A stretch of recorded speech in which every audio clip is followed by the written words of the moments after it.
जेठ 29 गते आज नेप्से चाहिँ घटेको छ, लगातार 2 दिन घटेको छ, 2 दिन बढेपछि 2 दिन घटेको छ।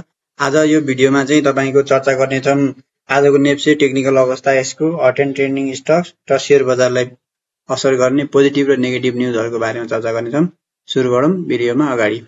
यो हाम्रो प्यारो नेप्से लगातार 2 दिन बढेको थियो, एक दिन 23 अङ्क, एक दिन 25 अङ्क, टोटल 48 अङ्कले बढेको थियो। लगातार 2 दिन घटेको छ, एक दिन 13 अङ्क र अर्को दिन चाहिँ 9 अङ्क गरेर लगभग एक दिन बढेको जति 2 दिन घटेको छ। यसरी हेर्दाखेरि के छ, आज साताको अन्तिम कारोबार दिन पनि हो, त्यसैले के छ नेप्से आज घटेर चाहिँ बन्द भएको छ। तर कारोबार रकमको हिसाबले हेर्ने हो भने कारोबार रकम धेरै भएको छ। कारोबार रकम झन्डै 12 अर्ब 12.5 अर्बको कारोबार भएको छ। धेरै दिनपछिको कारोबार हो। यत्रो कारोबार चाहिँ योभन्दा पहिला कहिले भएको थियो भन्दा यो दिन चाहिँ भएको थियो तपाईको फागुन 20 पछिकै ठुलो धेरै कारोबार चाहिँ भएको छ। त्यसै हेर्दाखेरि कारोबार रकमले चाहिँ पोजिटिभ संकेत गरेको छ। टेक्निकल अवस्था हेर्ने भने चाहिँ अब टेक्निकली हेर्ने भने चाहिँ मुख्य एउटा तलको यो सपोर्ट छ 2600 लाइनको, त्योभन्दा तल जाँदैन कुनै हालतमा पनि, तत्काल चाहिँ जाँदैन भन्ने हो। अब केही विषम परिस्थितिमा जान पनि सक्यो। अनि अर्को एउटा तलबाट ट्रेन्ड लाइन यो बाउन्स गरेको छ, यो बाउन्सको ट्रेन्ड लाइन भन्दा तल पनि जाँदैन भन्ने हो। एउटा चाहिँ माथिबाट पनि लाइन बनाउन खोजिरहेको छ, यसले पनि के छ अलिकति प्राइसलाई माथि बढ्नबाट रिजेक्ट गरिरहेको भन्न सक्ने देखिन्छ। अरु बोलिङ्गर ब्यान्डहरुबाट हेर्ने हो भने अहिले तत्काल हात दिनुपर्ने अवस्था चाहिँ छैन।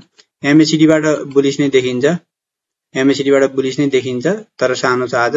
त्यसै अनि बोलिङ्गर ब्यान्डबाट हेर्ने भने बोलिङ्गर ब्यान्डको ठ्याक्कै त्यसलाई टच भएर चाहिँ क्लोज भएको छ। अनि त्यसपछि तल आइसकेको चाहिँ छैन। आरएसआई हेर्ने भने अलिकति डाउन गएको छ। यसरी हेर्दाखेरि चाहिँ के छ भन्दाखेरि बजार चाहिँ घटे तापनि अझै हात दिनुपर्ने अवस्था चाहिँ छैन। तर अहिले बजार घट्नुको मुख्य कारणलाई चाहिँ के छ भन्दाखेरि संसद अवरुद्ध र सरकार अलि असहज अवस्थामा रहेको, गृहमन्त्रीको राजीनामाको विषय पेचिलो बनेको लगायतका कारणहरू रहेका छन्। त्यसलाई पछि हामी चर्चा गर्ने नै छौँ।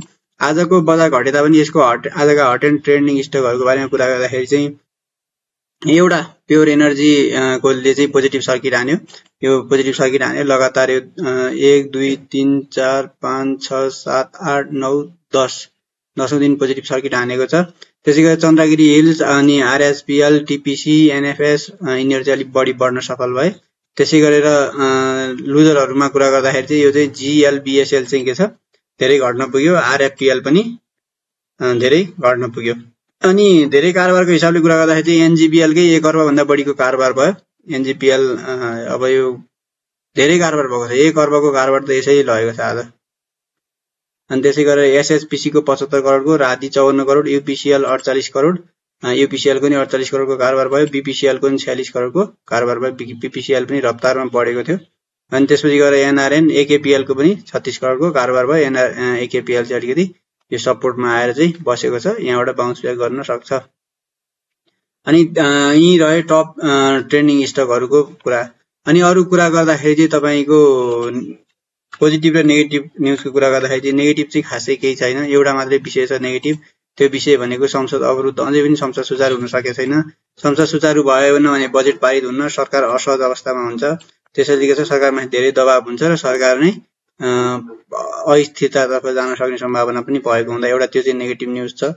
आज अब भारतमा विमान दुर्घटना भएको छ, त्यसले नेपालमा चाहिँ खासै असर त्यति नगर्ला, तर अन्तर्राष्ट्रिय सञ्चार माध्यमहरुको र हवाई उड्डयन क्षेत्रको दृष्टिकोणले हेर्ने हो भने त्यो पनि एउटा नेगेटिभ न्युज त हो। अनि त्यसै गरेर अरु आउने दिनहरुलाई कुरा गर्दाखेरि चाहिँ खासै नेगेटिभ न्युज त छैन। तर पनि के छ संसद सुचारु भयो भनेपछि चाहिँ अरु आन्दोलनहरु चाहिँ छैन। सुन व्यवसायीहरुले चाहिँ आन्दोलन गरिरहेछन्। सुन व्यवसायीहरुको आन्दोलन चाहिँ अब खासै शेयर बजारलाई त्यति प्रभाव चाहिँ पार्दैन। हाम्रो नेप्सेमा यस्तै कन्टेन्टहरु ल्याएर आउँछौं, डेली अपडेट पनि ल्याएर आउँछौं। यसको लागि चाहिँ सब्स्क्राइब गर्न सक्नुहुन्छ। Thanks for watching this video.